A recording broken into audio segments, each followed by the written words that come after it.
Okay, so right now I'm in Bitola after a long time without any video. Bitola is in North Macedonia. It's the second largest city here.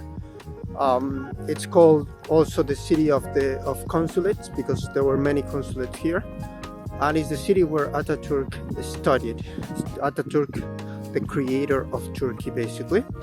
So yeah, I'm going to show you some places here. Okay, so this street is the main street. It's called Sirok Sokak, and basically all the things that I'm going to show you in this video that I'm going to do in many days, it's going to be things that are in this street. I'm also going to show you two different videos, one for Heraklia, which it's an archaeological zone. You will see it in the next video, and another one for the museum and Institute of Bitola that you will see in another video. That is where Ataturk studied. So yeah. Okay, this is the house of the army or house of officers, and this one was built in 1909. Started its construction basically during the Ottoman period. It's supposed to be half palace and half fortress. And despite its construction during the Ottoman period, the Balkan Wars and the First World War start to affect its constructions, and there was like a lot of problems on it. So it concluded after the First World War, and it was used basically for officers from the Macedonian army afterwards. Okay, so while we are here in this like busy street, Sirok Sokak, I'm going to tell you about this building, but specifically about the Minaki brothers, which basically they brought to the Balkans the photography and the cinema. After the First World War, Bitola was completely destroyed. Like 2 years of bombarding destroyed the city, and in 1990, the brothers came back to basically revive the photography here. Okay, so and after they arrived in 1921, they bought a piece of land here, not exactly here, but in this street, and they start to present some movies, etc. The Manaki brothers, and in 1922 they start the construction of a building which was going to be the cinema, the Manaki cinema. A lot of things happens. They had good times and they had bad times, but at the end of the day, the building got burned. So all the investment that they did was basically lost. Nowadays, they construct very close from where the original building was. They construct this, which is like a cultural center. It's basically the Manaki cinema, but in another close to where it used to be, let's say. And well, the Manaki brothers were very important because they were the first cameramen here in the Balkans, and they shoot scenes for or basically parts or history from the First World War, the Second World War, the Balkan Wars, the Turk Revolution. So they were like in all the important events, and they were the first ones in the Balkans.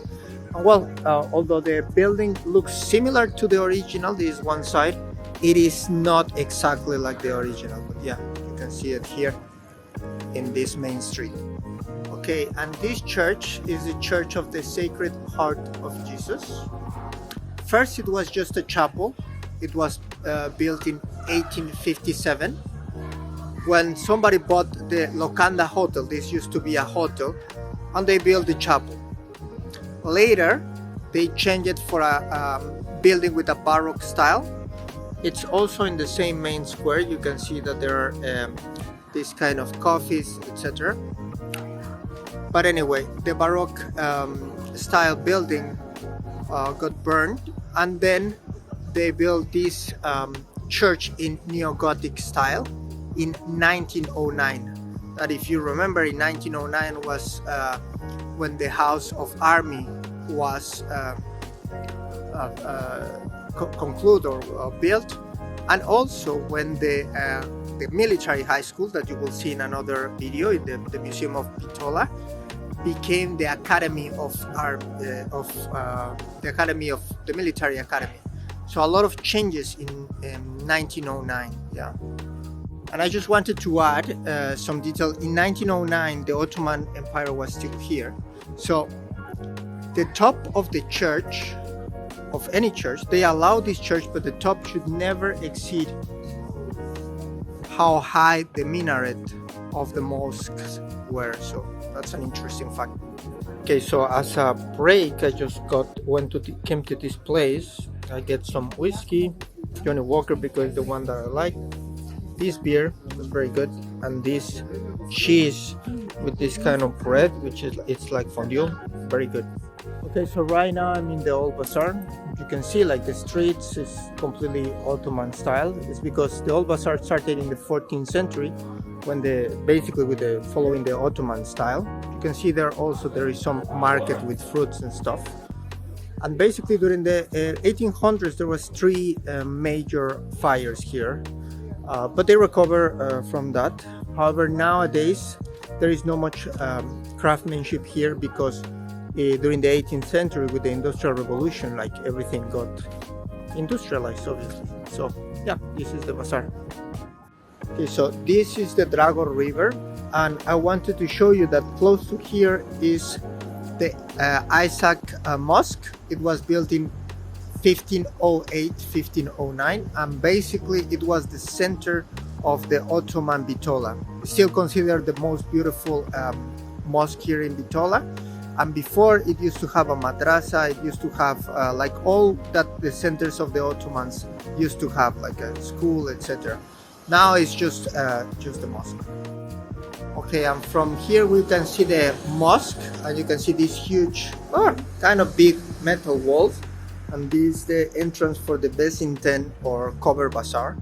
It was built in the 15th century and basically tries to resemble what you can see in Turkey, like these huge bazaars. And it has these corridors kind of to make it look bigger. Before, it used to have the same kind of goods that you can find in a bazaar in Turkey, but now it has these kind of stores and some coffees, etc.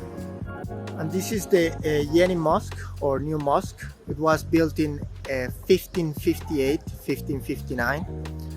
And it worked as a mosque until the end of the Second World War, when it became an art gallery. Now it's an archaeological zone because they are excavating three Christian churches here, as you can see. The most beautiful things about this new mosque, that is a little bit smaller than the other mosque, is that is the interior. It has very beautiful paintings and stuff. Unfortunately, right now it's completely closed because they are doing the excavations. This is the Orthodox Church of St. Demetrius. It was built in 1830 with the permission of the Ottomans. And as you can see, it's almost like a cathedral. But in their times, this used to be a chapel, and then they built this on top of it after the chapel got on fire. And it was built with the money from people, basically from locals. And that's the campanary. This is the clock tower, built with 32 meters high. It was built, it's believed that it was built along the Church of St. Demetria in the 1830. And before this, it was completely full with the market because it was during the Ottoman period, so they were selling like all kind of foods, honey, etc. So it is believed that the Ottomans used 60,000 eggs for the construction of this, because they believe that the eggs make the walls stronger. The measurement, always it was being used to measure time, but the measurement, it used to do it a la turca, which basically is until the sunset. Later they used the mechanical system. It was a German system, and later it was upgraded for a new one after the First World War. Bitola constructed a cemetery for the Germans that fought during the war, and in return the Germans give this new system.